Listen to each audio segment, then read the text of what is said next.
From the 36 chambers! It's the Master Killer. Today we're talking about the 36th Chamber of Shaolin. And it's a ridiculously brilliant film. And every once in a while on this channel I'll step back from my own intellectual analysis. I'll always add my own personal experiences and my own personal thoughts into it, but every once in a while I will appeal to authority. So, who has spoken most eloquently about this particular Kung Fu classic, this Kung Fu masterpiece? Well, the RZA from the Wu-Tang Clan has really done this film, given this film the prestige that it deserves. He has spoken about it most transformatively, most academically, most analytically, and I think most importantly. And there are videos, interviews, where he speaks about this movie, and it's amazing. This blows your mind, the kind of film criticism that RZA brings to specifically Kung Fu and Shaw Brothers Kung Fu movies. But the TAO of Wu that the RZA wrote is incredible. I would like to start this video off with a passage from it, a little bit of a reading from it about the first time he ever saw the 36th Chamber of Shaolin. Then one day in 1983, when I was almost 14, I was watching TV. The screen flashed a commercial for next week's movie. On June 6th, the 36th Chamber of Shaolin. This was some prophetic numerology, 6636. And the movie had just that kind of impact on me. It was like something from the Old Testament or a Greek epic. It changed my life for real because its wisdom brought my own story alive. The Shaw Brothers made the movie in 1978, but it's about a man in the 18th century who becomes a Shaolin monk. The man, Sante, starts out as a college student learning ethics. So when he hears about the revolution against the Manchus, who are oppressing the native people, he joins the revolution and becomes a messenger. He gets wounded in a Manchu attack and seeks refuge from the monks at the Shaolin Temple. At first, they reject him because he's an ignorant outsider, but then the abbot there sees something in him. He begins training him in martial arts. Sante starts out the film knowing nothing. By the end, he's a master. He completes all 35 chambers of Shaolin training faster than any other student, finishing them in 7 years. Then he wants to start a 36th chamber to teach the wisdom of Shaolin to the world. I was 14 years old when I first saw that film. I had knowledge of self, capital S.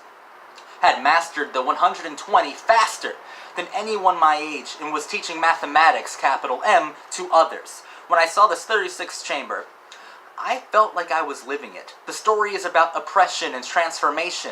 The Manchus are oppressors, the students are the oppressed, but it takes the older monks to show them that they're oppressed. They thought things were always like that. As a mathematician, I could relate to that on a variety of levels. The student's blindness, the teacher's wisdom, the reality of the oppression, and the strength it would take to overcome it. The second part of the movie is about the Kung Fu training Sante goes through. And that really inspired me. Started me doing push-ups, punching walls, going to Chinatown to buy Kung Fu books, but it also conformed and confirmed the path I was already on. It was like an echo of the lessons, capital L, from another world, a reflection that made my situation clear. And here's some very interesting things that can only come from this kind of different perspective. As we say, wisdom, capital W, is a reflection of knowledge, capital K. And when I was a kid, the only knowledge the media showed about black history was either about slaves or pimps, Roots, the Mac, and that was basically it. So in a way, films like the 36th Chamber reflected our experience and solidified it, drew people like me into the truth of our own history. After that, martial arts films became serious to me. I studied them like lessons. So what the RZA's getting at, and what he's doing remarkably well, is talking about that hyper-intimate, hyper-personal, transformative power of Kung Fu films, of films that would typically be generic or throwaway to most other people, but to him can solidify his own experience as a young black man. And to other people, confirm other things as well. It could definitely confirm that path. So what's the lesson? He's talking about learning lessons from these exploitative genre pictures. What are the lessons of the 36th chamber? Well, each chamber is a test, is a trial, is a training, and it's trials of man. Well, I shouldn't specify that. It transcends gender, transcends race, transcends sex, transcends class even. Everybody has to go through these different trials and tribulations, these different chambers. If I could get hyper-personal like my man Rizza just did, my first chamber was depression. Other chambers have been getting over drugs. Other chambers have been getting over insanity, because I fully believed for the longest time that in this modern world, the only place to be free is on the precipice of madness and slipping steadily into complete bonkersness. And the chambers will never end until you get to number 35 and you can transform yourself into number 36. So in this film, it's remarkably well made, and Gordon Liu, as the master killer, Sam Te, is remarkable. This is the film that solidifies and legitimizes his cult legend status, and he has earned every bit of that respect. And it's remarkably well filmed. And really, when you're watching it, if you're in the right kind of place, apologies, when you're in the right kind of place, it's impossible not to completely relate to Sam Te going through all of these different chambers, mastering each one, overcoming each hurdle. Because those are chambers in your own life. Those are your own personal hells, your own private torments, the things that hold you back. And you must face them, and you must master them, and you must transform them. And the RZA obviously named his group the Wu-Tang Clan after a specific kung fu movie of Wu-Tang versus the Shaolin, but named their best album after the film that we're talking about, Enter the 36 Chambers, Wu-Tang. One of the greatest hip-hop albums of all time, if not maybe the greatest one, arguably. But I really want to read you one more passage. This is where RZA just gets mind-blowing. He does it better than any of us. We should all just pack our bags and just get the fuck out of here. We're fucking simpletons compared to what I'm about to read you. He's very much into kung fu mathematics, right? He adds numerology. He adds an analytical, very meaningful, poetic reasoning to numbers, to spirituality that he gets from the 36 Chambers. And, oh man, it's fucking incredible. Just listen to this. This should blow your mind if you're in any way interested in this kind of stuff. It blows my mind every time I read it. Yeah, pack our bags and go home. The RZA is the best film critic of kung fu films out there, so I must appeal to his, praise be upon him, authority. Look at it this way. In kung fu training, chambers are the stages of learning you must pass through. But as mathematicians, capital M, we conceive of each chamber as having 10 degrees, like the 10 degrees and the lessons. So within each chamber, you go from 1, which represents knowledge, to 9, which represents born, like the 9 months it takes to bear a child. But then, when you go past born, from 9 to 10, you're actually going back to 1, or knowledge, because 10 is 1 with a circle beside it. This kind of thing takes years of meditation to understand, but it's right there beneath the surface, represented in signs and numbers. An enlightened man sees that there actually are no numbers. It's all a circle. On a number line, the numbers left of 0 head off to negative infinity, and the ones right of 0 head off to positive infinity. But it's infinity either way. The number line goes in both directions, endlessly, all within that one cycle or chamber. It's the same thing as yin and yang. With a drop of yin, there's always a speck of yang. But they all go back to 1. If you reach the 36th chamber, you have completed your learning. You have multiplied one chamber by 36 and gotten 360 degrees, a completed circle. You add 3 to 6, you get 9, which represents born, but then you add 1 more to 9 and born becomes knowledge, and this puts you right back into the circle, back at 1. Ow! From knowledge to born, then born back to knowledge. It always returns to the beginning, to 1. And right there, that may be the most important lesson you can get. It's mathematics, baby. We're all 1. God damn fucking RZA.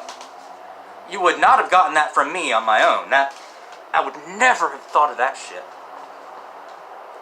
So there's a very deep poetry to that. If I could add something here, I think this, the RZA's reading of this film, his criticisms of this film, I think are emblematic of what I preach on this channel on a daily basis. The transformative power of very hyper-specific genre pictures, of films that are supposed to be throwaways, films that are just supposed to play to empty movie houses because they need something to do. There's a transformative power to the most throwaway kind of film. And that's not just a transformative power, that is Taoism, that is Buddhism, that is a way to see your life, and the RZA expanded upon that, has been transforming this film for decades, his entire professional career. And that's just incredible. There are amazing scenes in this movie. Hyperkinetic energy from beginning to end, lessons about brotherhood, about ethics, about morality, about duty, and about punishing evil. About becoming a man. And it's so good. It really is one of the best kung fu movies ever made. It's definitely a top 5 contender for best kung fu movies ever made. Shaw Brothers knew exactly what to do. Exactly. Those films are treasures. Absolute treasures. Shit, man. Oh, wu-tang killer bees. We're on the swarm. God. RZA's one of the... he probably is the best film critic of, the best analytical reader and interpreter of Hong Kong genre pictures. Hong Kong genre pictures. He's amazing. Thank you guys for watching this video. I love the RZA so much. This was amazing. This is an amazing film.